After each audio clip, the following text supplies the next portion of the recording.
Hello student, आज की class में हम देखेंगे यूक्लियर division lemma.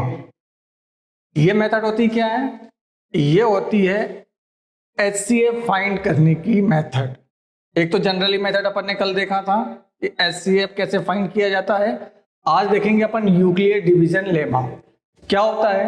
If A and B are two positive integer, A और बी दो पॉजिटिव इंटीजर हैं, then they are must satisfy the condition.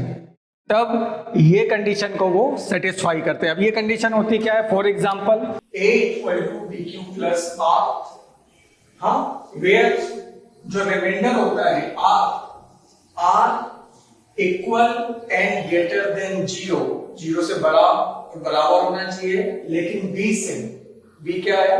Divisor, हाँ, इससे कैसा होना चाहिए? छोटा होना चाहिए। ये कंडीशन को सेटिस्फाई करना चाहिए।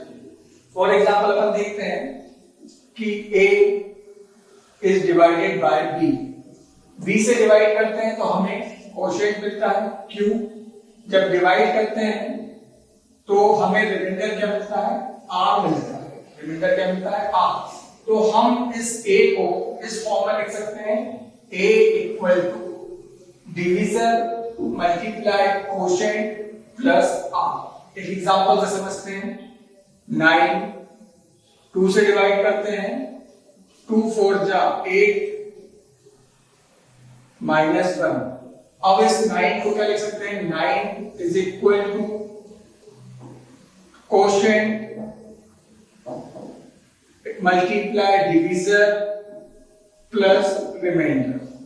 तो 9 इक्वल टू क्या हो गया? 4 2 जा 8 प्लस 1, तो 9 इज इक्वल टू 9।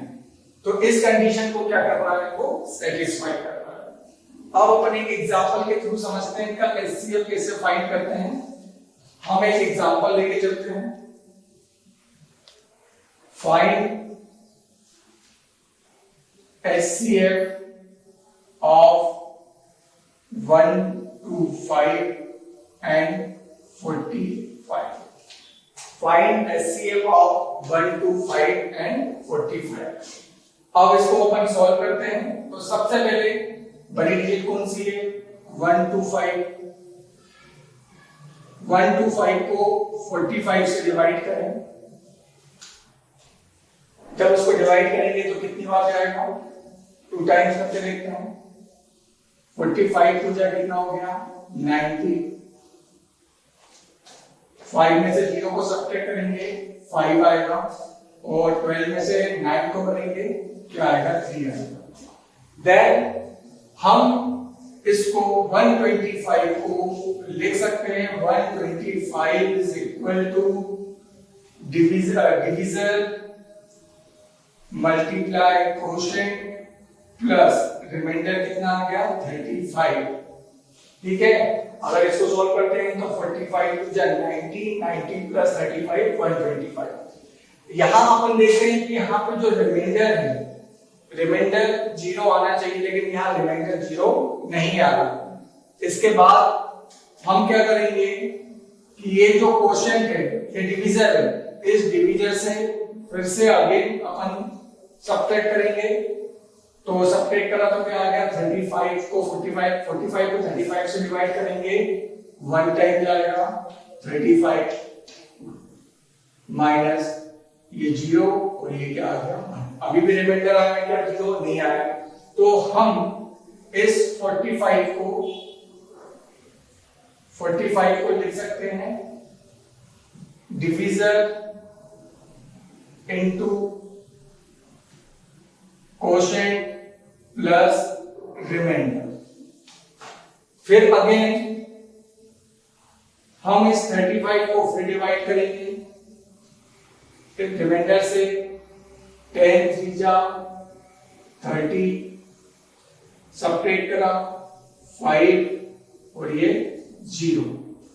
तो हम इस 35 को लिखेंगे डिवीजर इनटू मल्टीप्लाई 3 डिविडेंड और कोशेंट प्लस रिमाइंडर। अगेन फिर से करेंगे अपन अब ये जो डिवीजन है वो यहां जाएगा, 5 2 10। यहां देखा आपने रिमाइंडर कुछ नहीं बच रहा है, तो हम इस 10 को लिख देंगे 10 इक्वल टू डिवीजर